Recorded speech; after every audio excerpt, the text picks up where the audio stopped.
Bonjour à toutes et tous.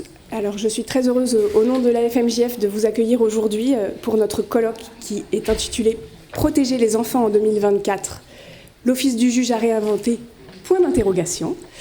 Il compte, ce point d'interrogation, ça va être tout le débat de ces 2 jours. L'an dernier, nous avons tenu notre colloque à l'École nationale de la magistrature à Bordeaux. Nous étions dans une petite, très petite période d'accalmie, après avoir été confrontés à la période du Covid et dans le même temps à la nécessité de mettre en œuvre 3 grandes lois, la réforme des peines et de l'application des peines, de la LPJ, le Code de la justice pénale des mineurs et la loi du 7 février 2022 en assistance éducative. On y était encore, mais on avait déjà quand même commencé. Nous avions alors souhaité prendre un peu de recul, inviter nos collègues inviter nos collègues européens et canadiens à un temps d'échange sur nos systèmes et nos pratiques en protection de l'enfance et du côté des enfants en conflit avec la loi. Les débats furent riches et passionnants, et d'ailleurs j'invite tous ceux qui n'ont pas assisté à ce colloque à pouvoir le voir en replay sur notre site, parce qu'il était vraiment très intéressant. À la sortie de ce colloque, quand nous avons discuté au sein de l'association, et aussi face à ce constat des impacts très importants sur notre office des différentes évolutions législatives, tant civiles que pénales, nous avons décidé d'y consacrer notre office cette année. Parce que notre juge des enfants, celui de 45, celui de 58, est apparu dans une société profondément différente de la nôtre. Un monde où la norme était bien moins présente et la liberté individuelle moins bordée.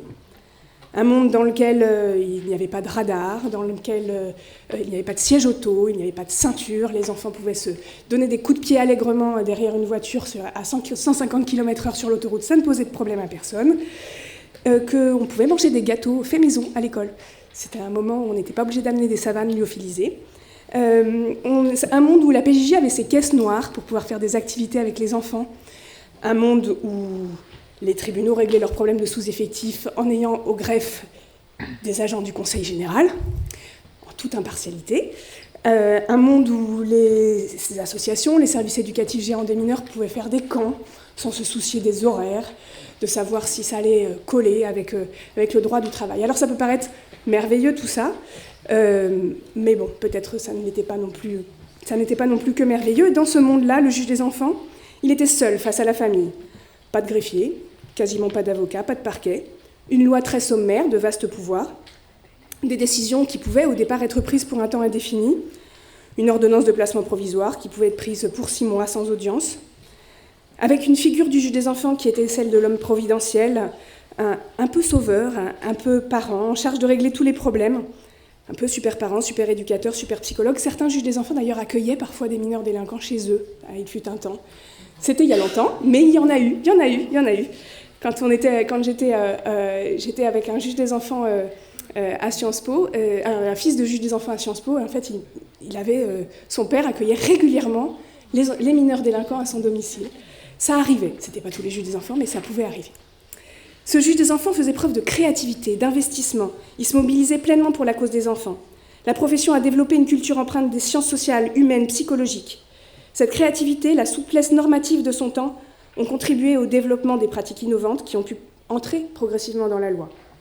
Mais c'était aussi un office tutélaire dans lequel les familles disposaient de peu de droits qui n'étaient garantis que par la conscience professionnelle du juge, qui était quand même sans contre-pouvoir. Un office qui, dès qu'une difficulté se posait dans la famille, substituait la décision du juge à l'autorité parentale. Dans ce monde aussi, les parents étaient globalement maîtres de ce qui se passait chez eux, jusqu'à une certaine limite bien sûr, mais les violences éducatives étaient tolérées, les femmes étaient peu protégées des violences. Des réalisateurs ou écrivains pouvaient évoquer leur relation amoureuse avec une fille adolescente sur les plateaux télé sans que ça choque personne, ou des stars de cinéma se comportaient de manière très grossière. Donc oui, le monde a changé. Est-ce pour du mieux ou du moins bien, difficile de le dire, mais ce monde a changé. Les lois sont venues encadrer nos pratiques, garantir les lois. Les experts ont défini les besoins fondamentaux de l'enfant. Notre office a été plus encadré, mais il est constaté une grande homéostasie du système. Le rapport du Sénat de 2023 a montré que les lois sont peu appliquées. 90% des mesures sont judiciaires. Les juges des enfants ont encore peu de greffiers à l'audience. Les grandes règles fixées par les lois, comme la priorisation des tiers dignes de confiance ou la réunion des fratries, peinent à être appliquées. Les parcours des enfants confiés restent très chaotiques, empreints de rupture, et les adaptations de leur statut peinent à prendre sens. Le juge des enfants reste l'alpha et l'oméga, sollicité pour régler tous les problèmes. Parallèlement, un sentiment d'impuissance nous envahit tous depuis quelques années, en raison des difficultés de la protection de l'enfance.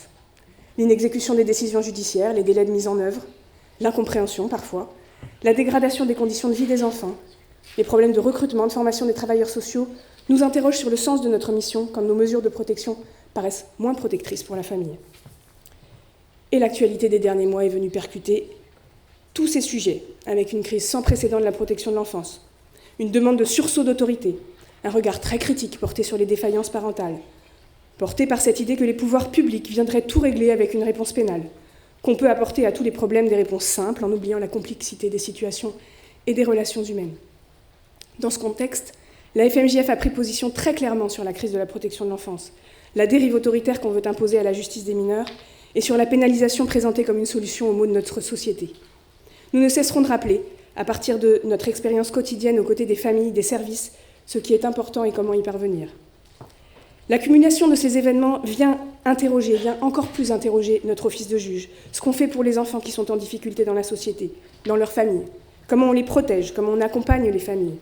Et cela a jeté une lumière crue sur ces questionnements que nous avions sur l'office du juge, sur les transformations qu'on voit à l'œuvre depuis des années, le renforcement des droits des personnes, le rôle de la procédure comme garde-fou.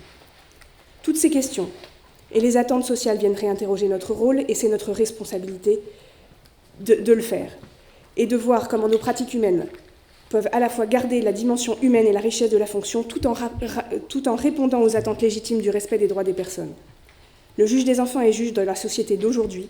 Il doit s'adapter s'il ne veut pas disparaître et nous ne voulons pas qu'il disparaisse. Et comment nous adaptons-nous pour préserver l'essentiel ? Donc cela pose plusieurs questions. Comment travaillons-nous dans notre cabinet ?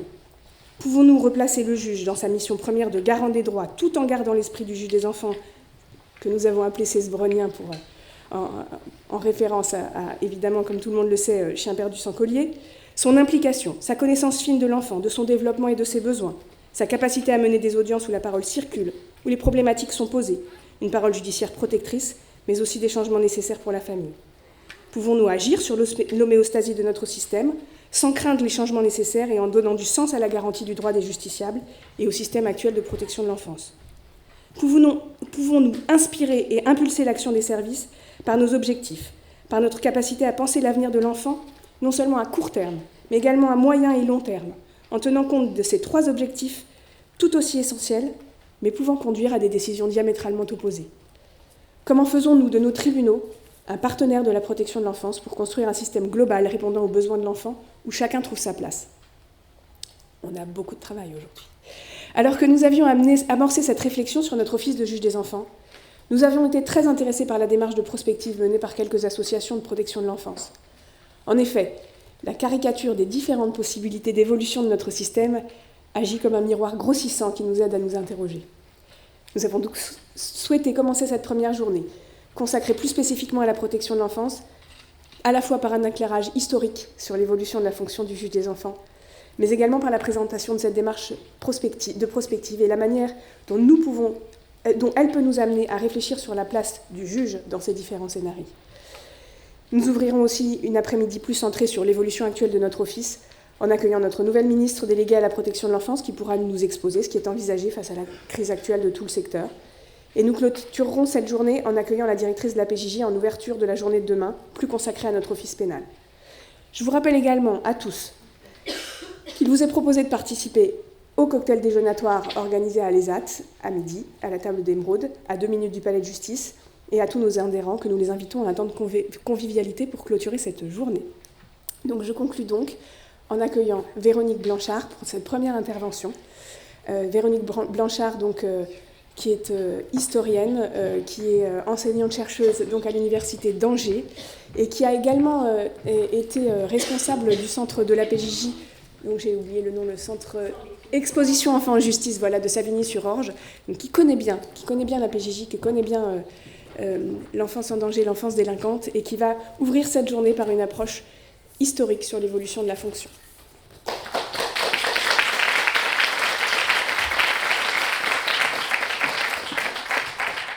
Bonjour à toutes, bonjour à tous. Je suis absolument ravie d'être là. Il y a un moment, l'image va apparaître, j'espère. Oui. C'est bon. Magnifique. Voilà, alors, je remercie sincèrement Muriel Aiglin de m'avoir invité à intervenir à votre colloque.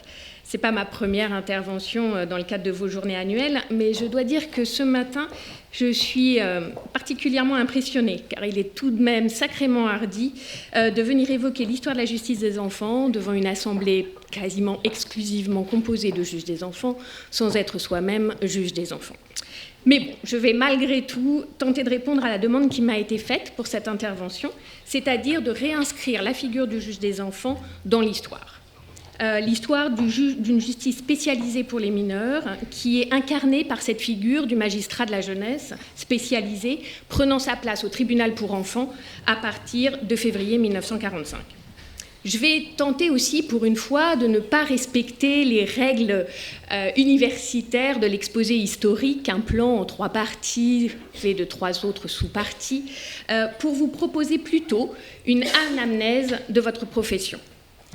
En quelque sorte, reprendre les grandes étapes des 80 ans de la vie des juges des enfants, avec ces périodes d'espérance, de questionnement, de maturité, de lutte et de crainte. Mon travail est particulièrement inspiré des travaux d'historiens des débuts des années 90 qui ont fait un travail de recherche autour justement de l'identité professionnelle des juges des enfants à un moment où elle était là encore fort questionnés, travaux menés à la fois par l'école d'éducateurs, enfin Vaucresson, pardon, le centre de Vaucresson et l'université d'Angers, menés en particulier par l'historien Éric Pierre. Il y a peu de travaux historiques qui ont été faits sur cette figure importante du juge des enfants, donc, et ce n'est pas ma spécialité puisque moi je suis historienne de la justice des enfants, mais souvent je travaille beaucoup plus à la hauteur des enfants, c'est-à-dire sur le parcours des jeunes justiciables et en particulier des jeunes justiciables féminines, jeunes filles, puisque c'est vraiment le cœur de mes travaux de recherche. Alors, pour revenir sur les âges de la vie du juge des enfants, on va peut-être commencer in utero. C'est-à-dire entre les années 1820 et 1912, une justice... Alors, je vais peut-être faire défiler tous les âges, comme ça vous aurez voilà, l'entièreté des âges, et puis ensuite on reviendra sur l'in utero. Donc in utero, 1820-1912, puisque j'ai appelé, alors il y a ce moment de l'entre-deux-guerres qui est un peu particulier, donc que je n'ai pas mis, c'est comme une parenthèse, on va dire. Et puis il y a l'enfance, bien sûr, avec les années 1945-1951, j'expliquerai ces bornes et le choix de ces bornes pour 1951 en particulier, qui n'est pas toujours la date retenue comme le moment d'une forte assise de la justice des enfants, mais qui est pourtant extrêmement importante, puisque c'est le temps de la départementalisation. Ensuite, la maturité, 1951-1995.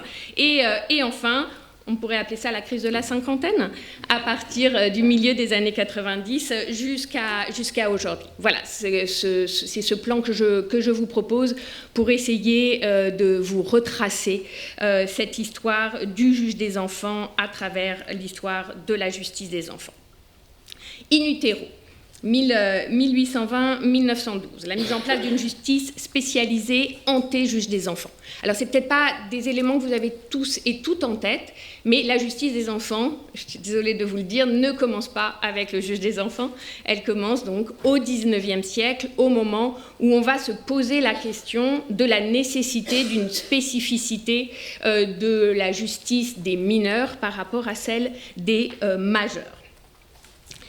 Ce sont donc d'abord ces notions de minorité, majorité, excuse de minorité qui inscrivent dans le code pénal de 1790, mais surtout celui de 1810, des distinctions entre les peines des uns et des autres.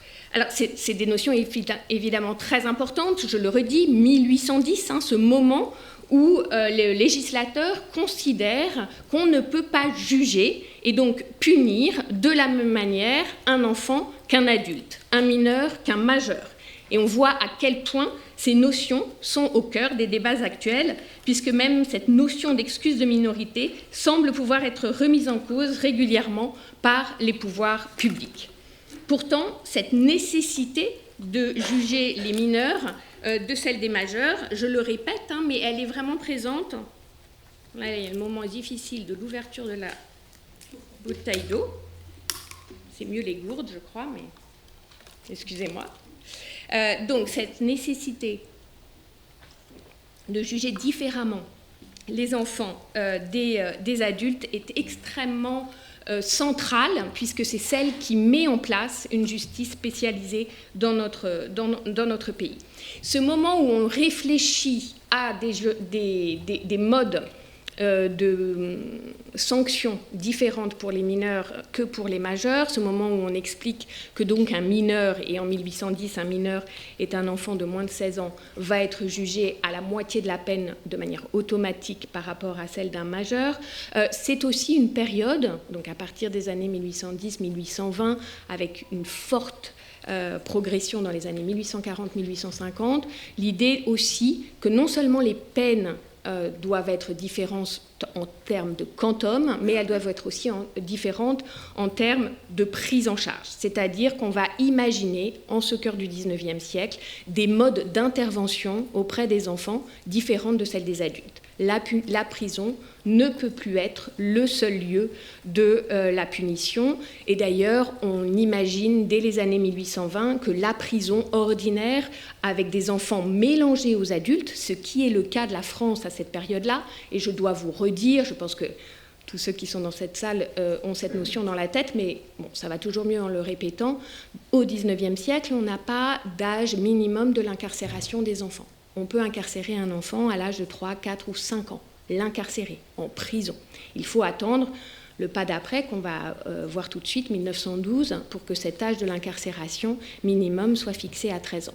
Donc on va penser en ce cœur du XIXe siècle que la prison ne peut pas être le seul lieu de la punition des enfants, et c'est en ce cœur du XIXe siècle qu'on va développer les premiers lieux de placement que sont les corrections, les maisons de correction, les maisons de redressement, les colonies agricoles pénitentiaires. Et c'est aussi ce moment-là où on va créer une prison spécifique pour les enfants qui s'appellera la Petite Roquette et qu'on va développer de manière extrêmement progressive le suivi individuel des enfants dans ce qu'on appelle les sociétés de patronage. Et c'est des termes sur lesquels peut-être on reviendra. Voilà, donc on est là à partir de 1810. Une justice qui se spécialise, mais sans tribunaux spécifiques. Il n'y a pas de tribunaux spécifiques en 1810, au moment où on pose l'excuse de minorité et la différenciation de la prise en charge des mineurs et des majeurs, ni bien sûr juges spécialisés. Il faut attendre la loi du 22 juillet 1912 sur les tribunaux pour enfants et la liberté surveillée. C'est ça le nom de la loi de 1912. Et c'est cette loi qui, en France, installe les premières juridictions spécialisées de la justice des enfants. Il ne s'agit pas de tribunaux pour enfants à proprement parler, comme on les connaît aujourd'hui. Il s'agit de permanences qui s'installent dans les tribunaux avec la permanence d'un juge qui vient à ce moment-là juger les mineurs. Alors, il y a une très grande différence que vous avez entendue là avec, par exemple, ce qui se passe au même moment aux États-Unis, puisqu'aux États-Unis, ces premiers tribunaux pour enfants, qui sont installés d'abord à Chicago, puis dans la plupart des États des États-Unis, c'est qu'on ne met pas dans ces permanences du tribunal pour enfants et adolescents la figure du magistrat spécialisé. On a parfois en tête qu'il y avait déjà des juges des enfants dans les années 1912-1920, puisqu'il y a une figure tutélaire au-dessus de nous qui est le juge Rollet, qui a pour certains été le premier des juges des enfants. Alors je pense qu'il aurait rêvé d'être juge des enfants, mais il était magistrat non spécialisé, très régulièrement dans les permanences des tribunaux pour enfants et adolescents, mais il n'a jamais eu le titre de juge des enfants. Il a par ailleurs développé une association. Il a été le créateur des patronages de l'enfance et de l'adolescence, ce qui lui a donné une dimension extrêmement importante et qui sera par la suite poursuivie par les premiers juges des enfants de l'après 1945, puisque cette idée que le juge peut être aussi un partenaire des services, associations habilitées à prendre en charge les enfants. Et ça, c'est vraiment quelque chose d'extrêmement important aussi dans la culture et dans l'histoire de la magistrature spécialisée auprès de l'enfance. Alors donc, des permanences dans les gros tribunaux, comme le tribunal de la Seine, c'est un jour par semaine, pour vous donner un peu une idée, où on se charge donc de la justice des mineurs, et là, l'âge de la majorité pénale est passé à 18 ans. En 1906. Donc, on a 1906. Donc, on a en face de soi des enfants pris en charge dans le cadre pénal. On n'est bien sûr que dans le cadre pénal. Oui, on va dire ça comme ça. Et puis, on a aussi ce moment de la loi de 1912 qui est très importante, où on installe les premiers délégués à la liberté surveillée. C'est-à-dire... beaucoup de ces délégués à la liberté surveillée sont des personnels bénévoles qui vont être là pour appliquer le suivi auprès des magistrats, le suivi des jeunes justiciables. Et c'est vraiment quelque chose, là aussi, qui émane des États-Unis et qui est extrêmement important dans le développement ensuite, excusez-moi du terme, mais du partenariat entre juges et éducateurs, qui sera pleinement développé avec les années 45-50. Alors, vous avez là une gravure des années 1920, d'une de ces permanences du tribunal pour enfants et adolescents. Il va y avoir énormément d'empêchements à l'application réelle de la loi de 1912. D'abord, on est en 1912, le premier conflit mondial éclate, la Première Guerre mondiale ne va pas être une séquence propice à la mise en place d'une justice apaisée, on va le dire comme ça. Et puis, l'entre-deux-guerres ne sera pas non plus un moment où on pourra mettre en place réellement ces tribunaux pour enfants et adolescents qui, du fait même qu'ils ne sont pas personnalisés par un magistrat, perdent beaucoup de leur envergure. Il y a donc très peu de réalité à ces tribunaux pour enfants et adolescents dans l'entre-deux-guerres, et il faut attendre 1942-1945 pour que réellement naisse la justice des enfants telle que on la connaît aujourd'hui, même si tout ce que vous avez dit tout à l'heure en introduction montre à quel point cette justice des enfants de 1945, fondatrice, a été modifiée à la fois dans sa lettre et parfois dans son esprit. Donc on va pouvoir passer au deuxième moment de ces âges de la vie, l'enfance, entre 1945 et 1951.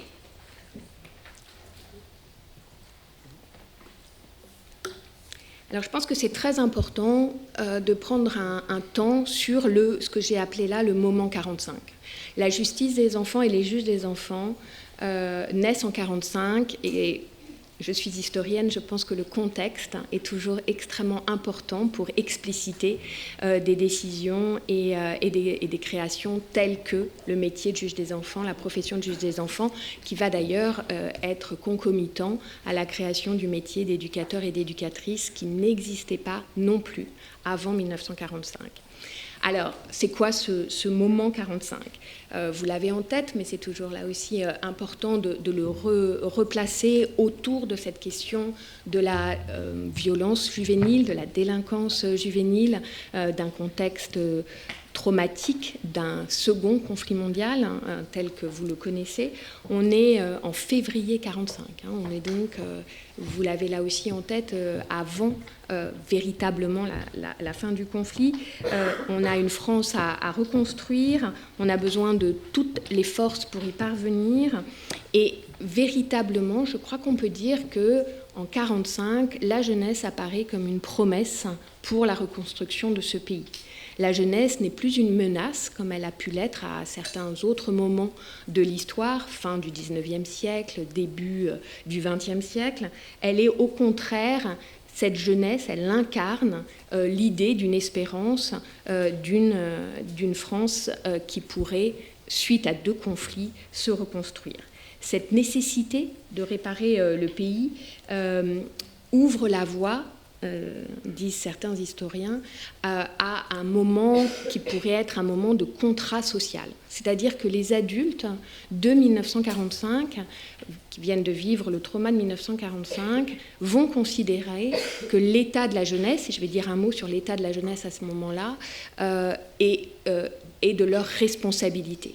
Si les jeunes sont armés, s'ils font grimper les courbes de la délinquance juvénile, et on a à ce moment-là des statistiques autour de la délinquance juvénile qui sont à proprement dramatiques, donc je vais vous les citer tout de suite, c'est parce que les adultes en Europe et dans le monde n'ont pas su éviter 2 conflits mondiaux. Et il y a là vraiment une forme de responsabilité extrêmement forte des adultes de notre pays pour se dire qu'il faudrait aller vers une irresponsabilité des mineurs parce qu'il faut absolument mettre en avant l'éducation plutôt que la sanction. Et on insiste sur cette idée que ces enfants, ces êtres en construction, ne peuvent pas être intrinsèquement responsables des actes qu'ils commettent et qu'il faut donc collectivement porter la responsabilité des actes délictueux des enfants. Je le redis, on pense ça, on exprime ça, on va même écrire ça dans le préambule de l'ordonnance de 1945, alors même que les chiffres de la délinquance et de la criminalité juvénile sont en train d'exploser. Et je pense que c'est très important de le dire et de le répéter parce que très souvent on entend que les jeunes d'aujourd'hui ne sont pas ceux d'hier et que c'est à ce titre-là que nous ne pouvons pas réagir de la même manière aujourd'hui qu'hier. J'aimerais, je le dis régulièrement, mais je vais le redire aujourd'hui, j'aimerais parfois avoir une machine à remonter le temps et qu'on se retrouve dans les rues de Paris de 1944 et 1945. Parce que je pense qu'on aurait véritablement l'image de ce qu'est la violence d'une ville comme Paris à libérer. Je vous d'ailleurs conseille d'aller voir les images de l'INA, qui sont absolument extraordinaires sur ce que ça veut dire de libérer une ville comme Paris en 1944. Et vous verrez la présence des jeunes dans cette libération de Paris et vous verrez qu'ils sont armés, qu'ils ont des armes, qu'ils se battent. Qu'ils se battent pour une cause pensée à l'époque juste. Mais il n'y a pas que cette violence-là. Il y a aussi de la déprédation, il y a aussi des vols, il y a aussi des jeunes qui Quand j'étais au centre d'exposition, les jeunes d'aujourd'hui me disaient « c'est le business, madame ».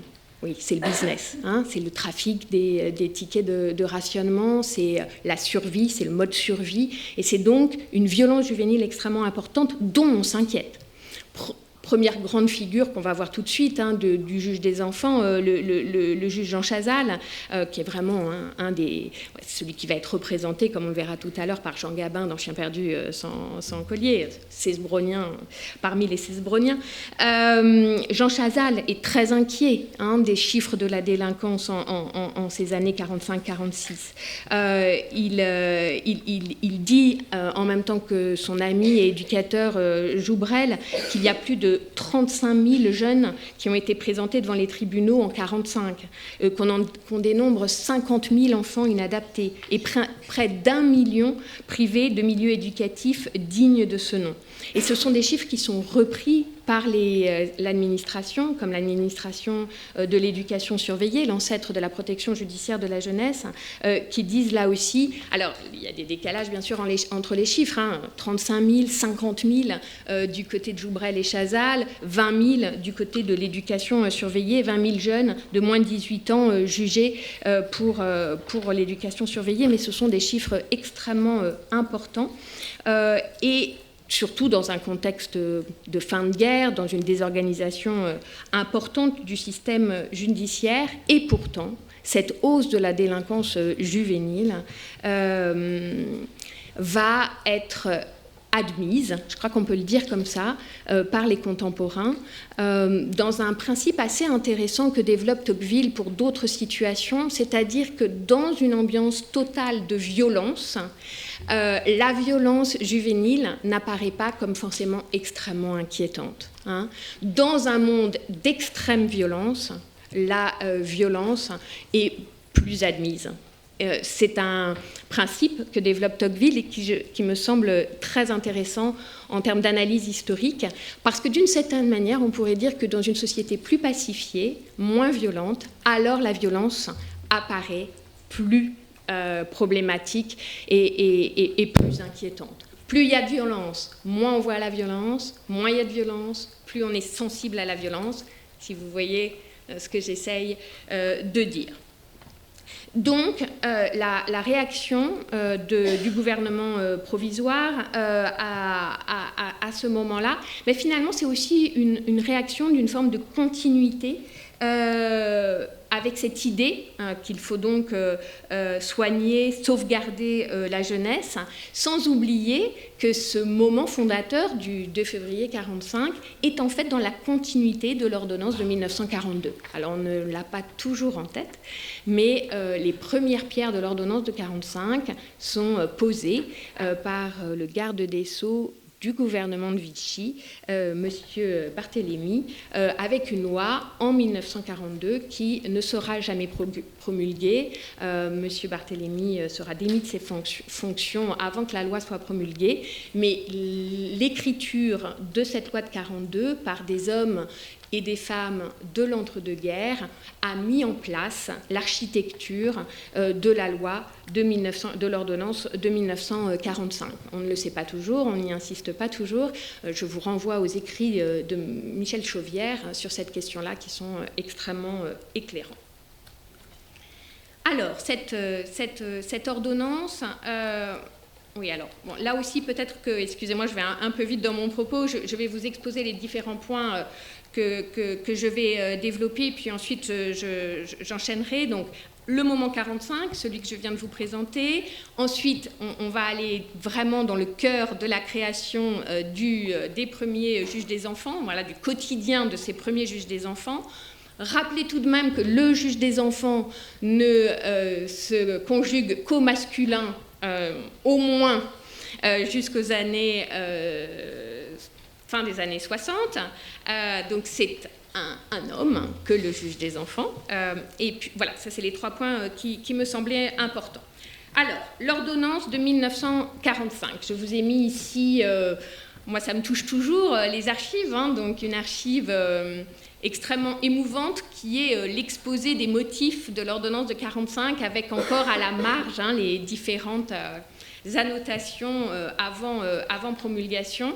Et je vous ai recopié ce fameux préambule de feu l'ordonnance de 1945 qui exprime à la fois l'idée qu'il n'y a pas de problème plus important que celui de la jeunesse dans un pays qui sort d'un conflit mondial et en même temps cette idée qu'on devrait tendre à une irresponsabilité des mineurs.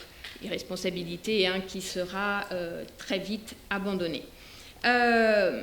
Cette ordonnance de 1945 entraîne immédiatement la création du juge des enfants et des éducateurs.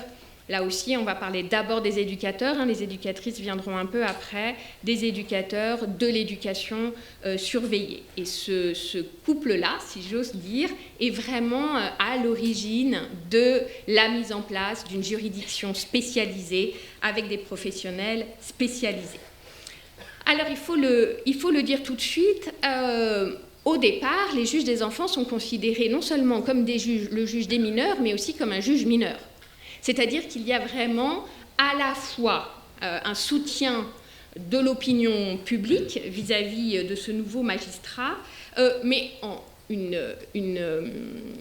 une pénurie de moyens, liée bien sûr au contexte, mais liée aussi au fait que ce n'est pas une figure majeure du tribunal, qui font qu'il faut quand même plus de 10 ans pour que les juges des enfants sur le territoire français aient tout simplement un bureau, chacun. Donc voilà, c'est cette matérialité-là qui va être extrêmement complexe à se mettre en place. Moi, j'ai travaillé de manière importante sur les dossiers des juges des enfants des premières années pour essayer de percevoir la prise en charge des jeunes filles. Et ce dont on se rend compte, c'est qu'au moins jusqu'aux années 1952-53, ils n'ont pas d'imprimé au nom du tribunal pour enfants et adolescents, du tribunal pour enfants. Les imprimés, ils les barrent pour écrire permanence du TE, jugement du TE, etc. Donc c'est vraiment, il faut se rendre compte de la fragilité de la figure du juge des enfants et de la mise en place des pratiques des juges des enfants au départ. Pas de greffier pour chaque juge des enfants. Là aussi, plus de 10 ou 15 ans pour que ça se mette en place. Les délégués à la liberté surveillée, il y a un délégué à la liberté surveillée par bureau des juges des enfants et encore au tribunal pour enfants de la Seine. Et puis très souvent ensuite, c'est des bénévoles qui interviennent auprès des mineurs. Dans le même temps, je l'ai dit, et je pense que c'est important de le souligner, se met en place la direction de l'éducation surveillée. Alors, ce n'est pas totalement juste de dire que se met en place la direction de l'éducation surveillée, parce que l'éducation surveillée existe dans l'entre-deux-guerres, mais ce qui va se mettre en place en 1945, et je pense que c'est très important là aussi d'y insister, c'est que la direction de l'éducation surveillée devient autonome par rapport à la direction de l'administration pénitentiaire. C'est-à-dire que c'est le moment où les pouvoirs publics disent, la loi dit, pour éduquer, il ne faut plus être dans le cadre de la prison et dans le cadre carcéral. On va sortir, et je le mime parce que c'est vraiment important, on va sortir les éducateurs, les surveillants, à l'époque il s'appelle moniteur-éducateur, de la direction de l'administration pénitentiaire pour transformer ce service de l'éducation surveillée en direction de l'éducation surveillée au sein du ministère de la Justice. Quand on fonde et qu'on écrit l'ordonnance de 1945, quand on place à la tête des tribunaux pour enfants des juges des enfants, dans le même temps, on explique qu'il faut des professionnels spécialisés pour éduquer les enfants hors du monde de l'enfermement, de l'incarcération et de la prison.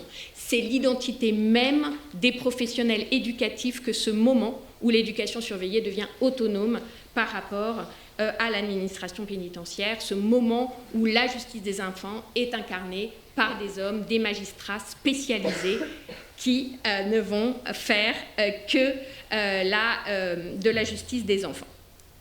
C'est également donc ça c'est vraiment très important, et Jean Chazal, au moment de cette difficulté à s'installer, va expliquer que la devise pour les nouveaux juges des enfants, c'est faire tout avec rien. C'est des choses qui peut-être vous parlent. Redire aussi que c'est un magistrat unique, dans le sens où il est unique dans le droit français de l'époque, puisqu'il est à la fois possible pour un juge des enfants en 1945 d'initier la procédure, de l'instruire, de juger l'affaire et ensuite de suivre l'application de ses décisions. Solution hardie, dit le juge Martaguet en 1995, quand on fête et qu'on célèbre les 50 ans de l'ordonnance de 1945, solution hardie qui bouscule les principes du droit pénal, mais donne tout son sens à la prise en charge éducative de l'enfant dans la continuité. Je vous laisse avec cette citation. C'est quelque chose que les juges des enfants de l'époque défendent de manière très forte, puisqu'ils considèrent que la réinsertion des adolescents dans la société et leur épanouissement, c'est une action sociale à forme de pédagogie personnaliste.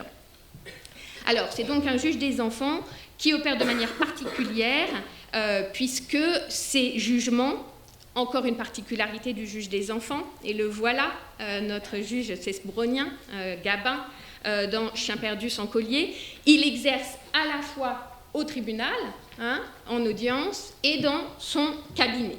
Et c'est extrêmement important que ce moment de la rencontre de l'enfant et du juge dans son cabinet, et c'est aussi une des grandes particularités du juge des enfants. Je vous l'ai dit, c'est aussi un juge qui est un homme, aux qualités innées. Et je vous laisse découvrir cette citation de Jean Chazal.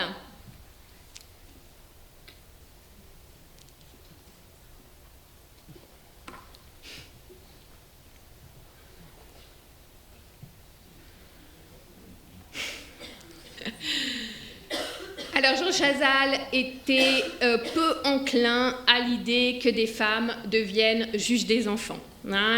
Il l'écrit dans ses mémoires, une femme juge des enfants, c'est obligatoirement le tohu-bohu immédiat dans un tribunal pour enfants. Jean Chazal serait très surpris de non-tohu-bohu des juges des tribunaux pour enfants aujourd'hui, majoritairement tenus par des femmes. Peut-être, j'insiste beaucoup sur cette question, la première juge des enfants qui sera nommée au tribunal pour enfants de la Seine, c'est en décembre 1968.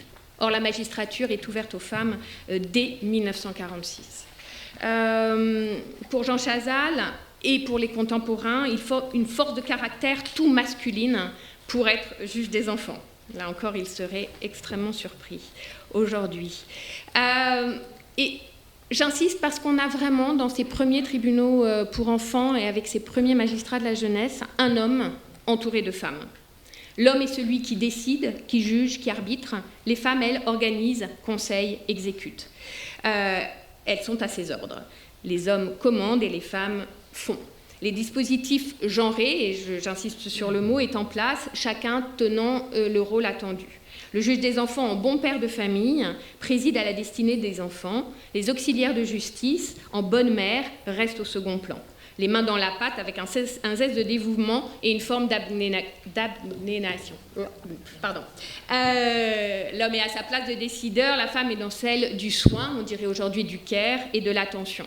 L'homme, c'est le magistrat, les femmes, c'est les délégués à la liberté surveillée, les assistantes sociales, les psychologues, l'homme est le psychiatre. Voilà, et tous ces points me semblent permettre d'avoir une vue de cette figure des premiers juges des enfants, forte, incarnée. Ces juges des enfants, qui sont les pionniers de cette justice des enfants, vont être effectivement des hommes considérés comme investis, militants pour la cause des enfants, reconnus par le corps social, avec sans doute une image un peu mystifiée et qu'on pourrait rediscuter. J'avance parce que le temps avance et donc on passe à la maturité sur ces années 1951-1993 avec plusieurs points que j'aimerais développer, mais je vais aller vite. Un juge au tribunal de grande instance, loi de 1951, un juge du pénal et du civil, 1958, et un juge, ou plutôt une juge. Et c'est vraiment cette période des années 50-90 qui organise de manière importante la justice des enfants et la place du magistrat de la jeunesse dans cette justice des enfants, qui n'est plus le héros de la jeunesse, mais bien un magistrat spécialisé dans un cadre d'une justice spécialisée. Là, vous avez dit tout à l'heure que vous ne souhaitiez pas que la fonction de juge des enfants disparaisse, et c'est vraiment un des fils qu'on peut tirer quand on raconte l'histoire de la justice des enfants, c'est qu'il y a sans cesse cette crainte qu'un jour cette fonction disparaisse, et c'est très fort. Au début des années 50, il y a vraiment une très grande fragilité de la justice des enfants et du juge des enfants en particulier, alors même qu'il y a une adhésion sociale à cette question. Pourquoi ? Parce qu'en fait, il y a des juges des enfants dans chacun des tribunaux civils, ce qui fait qu'il y a plus de 200 juges des enfants, et que ces 200 juges des enfants n'ont pas, dans certains tribunaux, une grande activité, et qui a là donc une très grande fragilité. En 1951, la loi du 24 mai 51 va installer des tribunaux pour enfants, non pas donc dans les tribunaux civils, mais bien dans des tribunaux de grande instance. On passe de 200 juges des enfants à 100 juges des enfants. Ça change tout en termes d'activité et en termes de pérennité. Ça va donner à la juridiction une activité suffisante pour justifier de la spécialisation de ces magistrats. D'accord ? Donc c'est vraiment une loi extrêmement importante. C'est aussi ce moment-là, 51-52, où on met en place les premières formations des juges des enfants. On l'a dit tout à l'heure, non, c'était hier à la commission, pardon, mais la formation des juges des enfants fait partie d'une spécialisation des magistrats. En 45-50, elle n'est pas encore pensée, et c'est très intéressant de savoir que la formation des juges des enfants va se mettre en place en lien avec l'éducation surveillée à Vaucresson, là où on forme les éducateurs et les éducatrices. Donc, la deuxième grande date très importante de la maturité, c'est bien sûr le moment où le juge des enfants devient la juge de la protection de l'enfance, c'est-à-dire, alors ça va être un long chemin, tout ne commence pas en 1958, mais bien sûr avec la loi de 1958, décembre 58, qui met en place l'assistance éducative et la possibilité pour un juge des enfants d'intervenir, je cite la loi, si la santé, la sécurité ou la moralité d'un mineur non émancipé sont en danger ou si les conditions de son éducation sont gravement compromises. Et c'est vraiment ce moment-là où se met en place cette double casquette auquel vous, juge des enfants, vous tenez tellement, et qui est donc là dans la loi depuis 1958, c'est-à-dire intervenir non seulement quand l'enfant a commis une infraction à la loi, mais aussi en amont quand l'enfant est en danger, et que ce danger peut à terme peut-être conduire à la délinquance. C'est un moment extrêmement important pour l'identité et la profession de juge des enfants, cette idée que parfois notre lecture, c'est que la délinquance n'est qu'un symptôme d'une inadaptation et d'une protection à apporter à certains enfants. On est dans un contexte très particulier qui est celui des années 60-70, les 30 Glorieuses, là aussi, mythe des 30 Glorieuses, mais c'est cette idée que la France va bien, c'est le plein emploi, et ça aide aussi beaucoup à la perception qu'on peut avoir de la jeunesse. On va fermer les très grands internats, c'est la fin des ex-maisons de correction, Belle-Île-en-Mer, etc. On va développer la pratique de milieu ouvert avec la découverte du travail, avec la famille, avec les parents. C'est pas seulement l'enfant, c'est l'enfant et sa famille. On va aussi organiser beaucoup d'éléments autour, dans un partenariat juge-éducateur, autour de l'insertion professionnelle, par exemple les chantiers d'insertion du 93 de la Seine-Saint-Denis qui seront très importants à ce moment-là. Et puis à partir des années 80, la justice des enfants se féminise, on a une arrivée massive de magistrates de la jeunesse pour devenir extrêmement majoritaire aujourd'hui. Enfin, l'éducation surveillée change de nom en 1990, février 90, pour devenir protection judiciaire de la jeunesse. Les mots ont aussi une importance. 93, c'est la mise en place de la mesure de réparation, et c'est peut-être le début d'un tournant, même si on ne le sent pas comme ça à l'époque, c'est-à-dire à la fois l'importance pour le jeune de lui donner les moyens de réparer un acte, une infraction qu'il aurait commise, et aussi l'importance de mettre en avant la victime qui est pensée dans ces moments des années 70-80 comme oubliée par la justice des enfants. Et puis les années 90, c'est la montée progressive de la puissance du parquet et du parquet des mineurs en particulier, avec ce mantra qui devient comme un refrain, une réponse pour chaque acte posé est nécessaire. En 1998, circulaire d'Elisabeth Guigou, ministre socialiste de la Justice, garde des Sceaux, qui veut imposer la responsabilité du mineur dans la violation de la loi que constitue avant tout l'acte délictueux. Il y aurait beaucoup à perdre à oublier que le mineur délinquant est d'abord un mineur délinquant avant peut-être d'être un mineur en danger. Le temps passe vite et donc je fais quelques toutes petites... bon, bref, je vais peut-être un peu vite, mais vous voyez ce que je veux dire. On passe et on finit sur la crise de la cinquantaine avec cette image que je trouve très parlante, tirée d'un documentaire de Rivolier au tribunal de l'enfance, la juge des enfants, entourée de tous ses partenaires, mais peut-être aussi sous l'œil de tous ses partenaires et peut-être devant rendre des comptes à tous ses partenaires. La crise de la cinquantaine, c'est une justice des enfants mise en accusation, C'est un ensemble de lois qui viennent tricoter, détricoter la justice des enfants. C'est un juge des enfants que je dirais, moi, en résistance. Et c'est ces moments-là qui me semblent importants et incontournables pour conclure.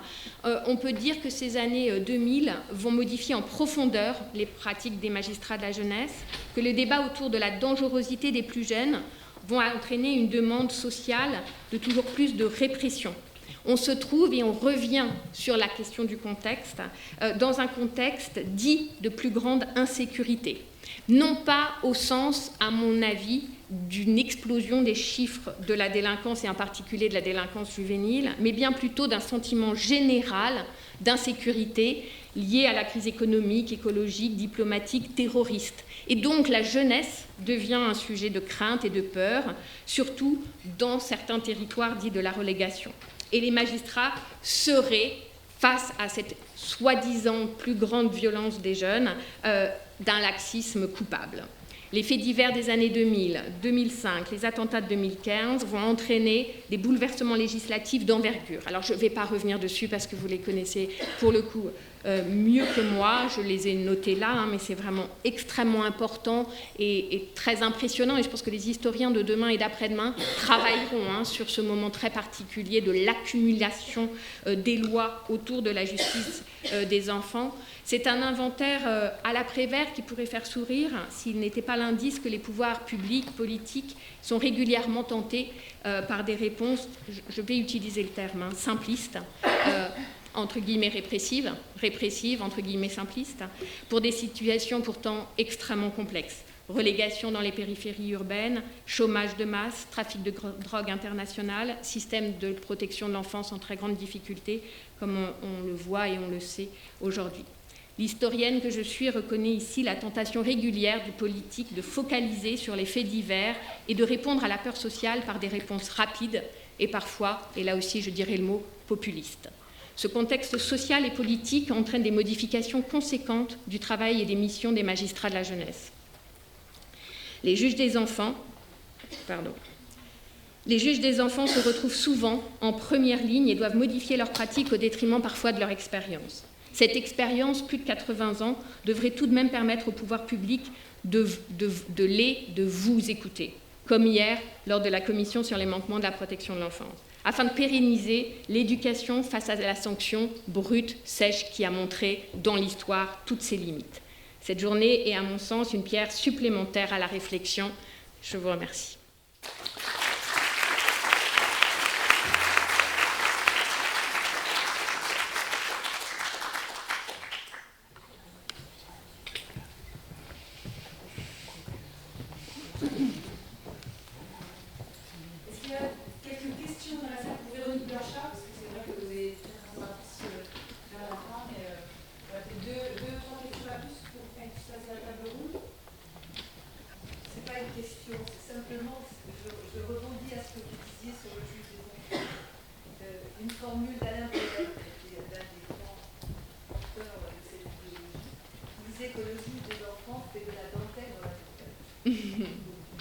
Tout à fait.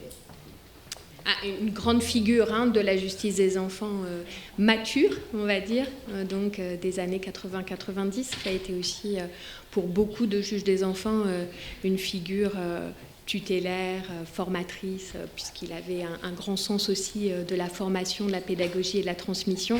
Aussi une figure des juges des enfants qui restent juges des enfants sur une très longue période, ce qui aussi correspond à ces années de la maturité.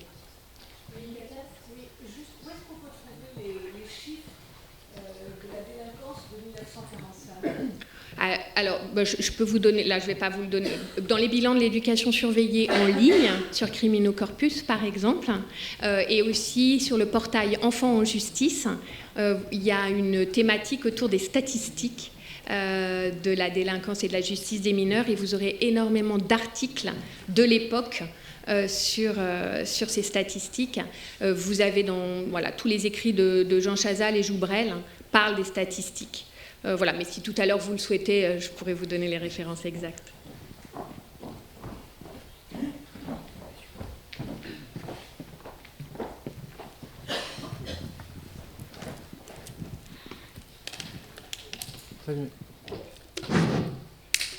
il me semble que le regard qu'on a sur le juge des enfants, la conception qu'on en a, est tout à fait fonction de la manière dont on appréhende la jeunesse.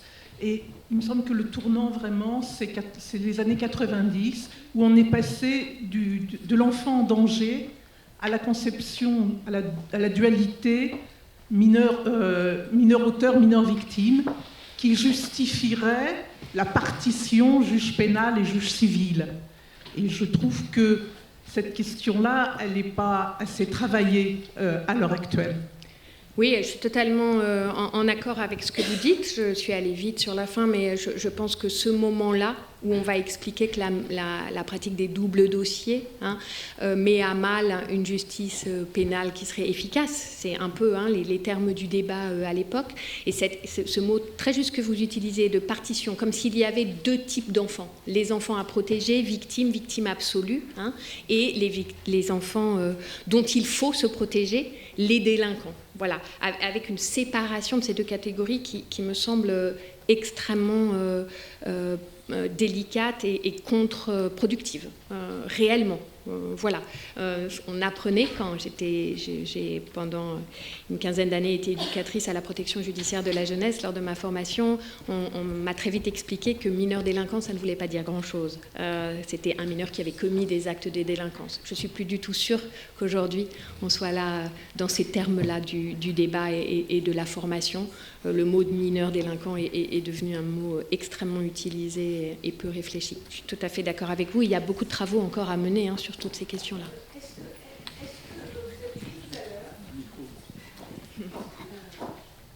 Vous avez dit tout à l'heure qu'il y a eu quand même une bascule à partir de les années 1990. C'est-à-dire, si je me souviens bien, au moment où il y a eu un basculement au niveau économique notamment.